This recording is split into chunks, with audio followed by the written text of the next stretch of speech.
ଭାରତ ଏକ ପ୍ରାଚୀନ ଓ ଗୌରବମୟ ଦେଶ। ଏଠାରେ ଅନେକ ସଭ୍ୟତା, ସଂସ୍କୃତି ଓ ଆଦର୍ଶ ଜନ୍ମ ନେଇଛି।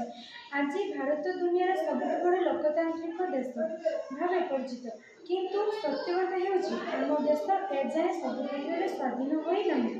ଆମ ତେଲ, ପ୍ରଯୁକ୍ତି ଓ ଔଷଧ, ଯନ୍ତ୍ରପାତି ଓ ଅନେକ ଆବଶ୍ୟକ ଜିନିଷ ଅନ୍ୟ ଦେଶ ଉପରେ ନିର୍ଭରଶୀଳ। ଏହି ନିର୍ଭରତା ଆମ ବିକାଶରେ ବାଧା ସୃଷ୍ଟି କରୁଛି।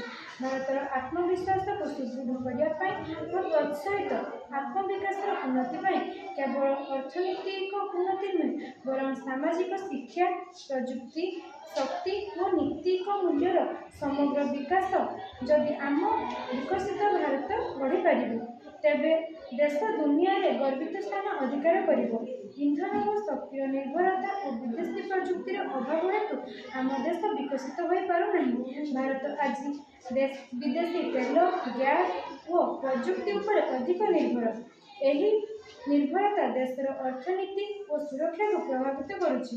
ଏହାକୁ ରୋକିବା ପାଇଁ ଆମେ ସୂର୍ଯ୍ୟ ଓ ବାୟୁ ଭଳି ନବୀନ ଶକ୍ତିକୁ ବିକାଶ କରିବା ଉଚିତ। ପ୍ରଯୁକ୍ତି ଓ ଗବେଷଣାରେ ଗୁରୁତ୍ୱ ଦେଲେ ଆମେ ସ୍ୱାଧୀନ ହେବୁ। ଆତ୍ମନିର୍ଭରଶୀଳ ଭାରତ ହିଁ ଏହି ସମସ୍ୟାର ସମାଧାନ। ଦେଶୀ ଉତ୍ପାଦନକୁ ପ୍ରୋତ୍ସାହନ ନ ଦେବା ଦ୍ୱାରା ଆମ ଦେଶ ବିକଶିତ ହୋଇପାରୁନାହିଁ। ଦେଶର ଅର୍ଥନୀତି ଉନ୍ନତି ଓ ଆତ୍ମନିର୍ଭରତା ପାଇଁ ଦେଶ ଉତ୍ପାଦନର ଭୂମିକା ଗୁରୁତ୍ୱପୂର୍ଣ୍ଣ। ଭାରତ ଯଦି ନିଜ ଦେଶର ଜିନିଷ ତିଆରି କରିପାରିବ, ତେବେ ବିଦେଶର ଆମଦାନୀ କମିବ ଓ ଦେଶର ଅର୍ଥନୀତି ଶକ୍ତିଶାଳୀ ହେବ। Make in India, vocal for local ଭଳି ଅଭିଯାନଗୁଡ଼ିକୁ ଦେଶୀ ଶିଳ୍ପ ଓ ଉତ୍ପାଦନକୁ ବଢ଼ାଇବାରେ ମହତ୍ତ୍ୱପୂର୍ଣ୍ଣ ଭୂମିକା ନେଇଛି। ଜନସାଧାରଣ ମଧ୍ୟ ଦେଶୀ ଉତ୍ପାଦନକାରୀଙ୍କୁ ପ୍ରୋତ୍ସାହନ ଦେବା ଉଚିତ।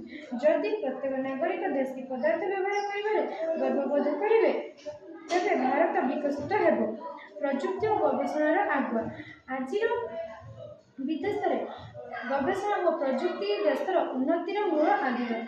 ଯେ ଦେଶ ପ୍ରଯୁକ୍ତି ଓ ଗବେଷଣାରେ ଆଗୁଆ ହୁଏ, ସେ ଦେଶର ଅର୍ଥନୀତି, ଶିକ୍ଷା ଓ ଶିଳ୍ପ କ୍ଷେତ୍ରରେ ଶୀର୍ଷସ୍ଥାନ ଅଧିକାର କରିପାରିବ। ଇସ୍ରୋ, DRDO, CSIR, ITI ସଂସ୍ଥାଗୁଡ଼ିକୁ ଦେଶୀ ପ୍ରଯୁକ୍ତି ଦ୍ୱାରା ଉନ୍ନତି କରିବା ଆବଶ୍ୟକ।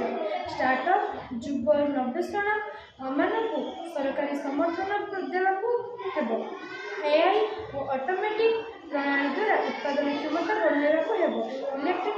ଇଲେକ୍ଟ୍ରିକ୍ ଓ ଗ୍ରୀନ୍ ଟେକ୍ନୋଲୋଜିକୁ ଦେଶୀ ଗବେଷଣା ଉପରେ ଆଧାରିତ କରିବାକୁ ହେବ। ଫଳରେ ଦେଶ ବିକଶିତ ହେବ।